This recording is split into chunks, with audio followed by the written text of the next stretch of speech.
गांव के पास एक पुराना और सुनसान शमशान घाट था, जिसे लोग भूतिया घाट के नाम से जानते थे। इस घाट पर रात के समय जाने की हिम्मत कोई नहीं करता था। गांव वालों का मानना था कि इस घाट पर एक रहस्यमयी आत्मा का वास है, जो रात में अपनी मौजूदगी का एहसास कराती है।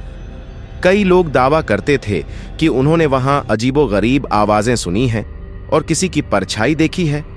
एक रात गांव के एक युवा लड़के रामू ने अपने दोस्तों के सामने चुनौती रखी कि वह शमशान घाट जाकर उस रहस्यमयी आत्मा का सच जानकर रहेगा। उसके दोस्तों ने उसे बहुत मना किया, लेकिन रामू ने ठान लिया था कि वह किसी भी कीमत पर सच का सामना करेगा। उसने कहा, अगर आज मैं वापस नहीं लौटा तो समझ लेना कि उस आत्मा का सच कुछ और ही है। रात का समय था और रामू शमशान घाट की ओर बढ़ा। जैसे ही वह घाट के करीब पहुंचा, अचानक ठंडी हवा चलने लगी। पूरे शमशान घाट पर सन्नाटा छाया हुआ था।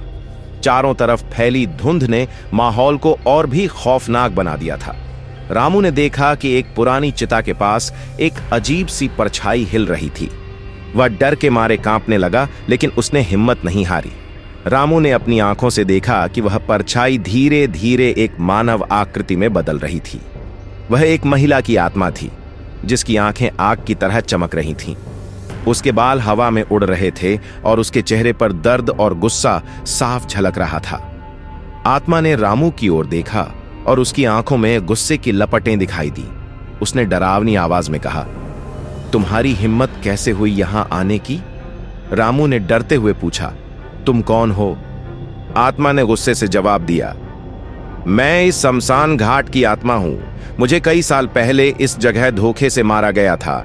मेरी आत्मा को यहां से मुक्ति नहीं मिली है और मैं यहां भटक रही हूं।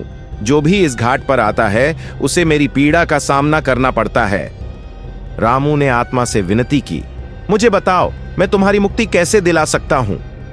आत्मा ने उसे एक रहस्यमयी वस्तु की ओर इशारा किया, जो चिता के पास रखी थी। वह एक पुराना ताबीज था, जिसे उसकी आत्मा की मुक्ति के लिए बनवाया गया था।